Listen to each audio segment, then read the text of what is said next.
Good day everyone, I'm Jacob B. Ambos from BSCE2B.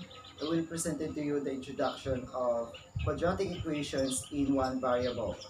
So, quadratic equations of the form u squared is equals to d, where u is an algebraic expression and d is a non-zero real number, can be solved by the square root property. So, for these steps in solving a quadratic equation by the square root property. So, for the step 1, isolate the squared expression u square one side of the equation and the number d on the other side. So for the step 2, take the square root of both sides. Remember, there are two numbers whose square is d. So one number is square root of d and one is negative square root of d. So gagamitin natin itong equation.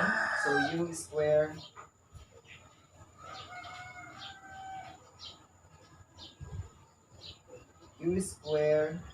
is equals to d. Then, move natin yung all non-zero to the other side. So, magiging u square minus d is equals to 0.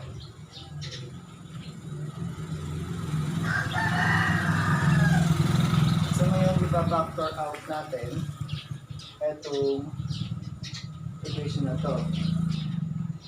Magiging u plus square root of d and u minus square root of d is equals to 0.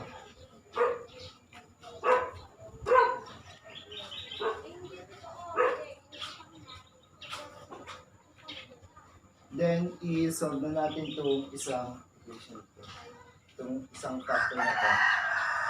So, magiging u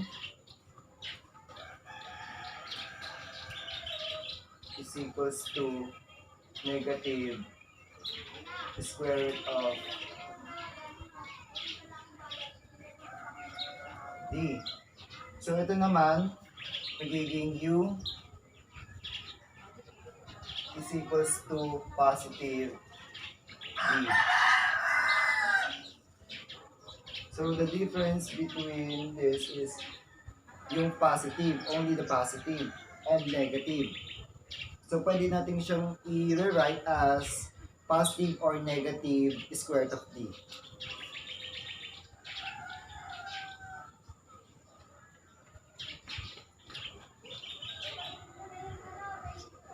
Positive or negative square root of d. So, this is the solution natin. So, now we verify the solution. So, now for example, to apply the square root property, we need a squared expression one side by the equation. So for example, solve the quadratic equation 3x squared minus 15 is equals to 0. So yung negative 15 ililipat natin sa right side. So magiging 3x squared is equals to negative. Magiging positive na yan. Magiging positive 15. So, divide both sides by 3. Cancel. Ito naman. 15 divided by 3 is 5. So, x squared is equals to 5. So, gamitan na natin ng square root property. Lagyan natin ng square root both side. Magiging cancel to.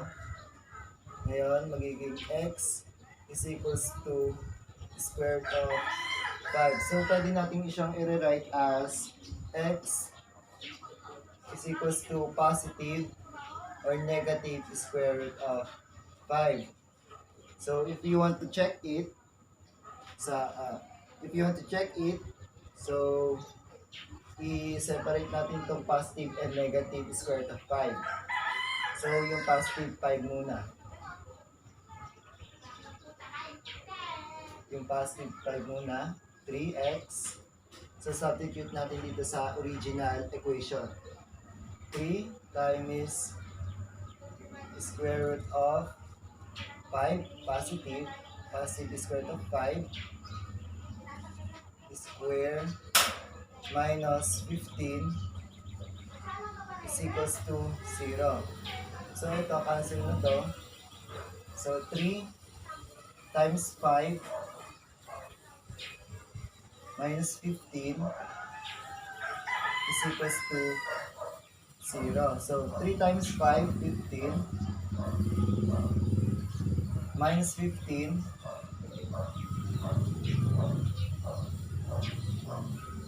15 minus 15, 0, is equals to 0. So this is the truth statement. So for negative 5 naman, 3 times negative square root of 5, then cancel. So negative times negative, positive.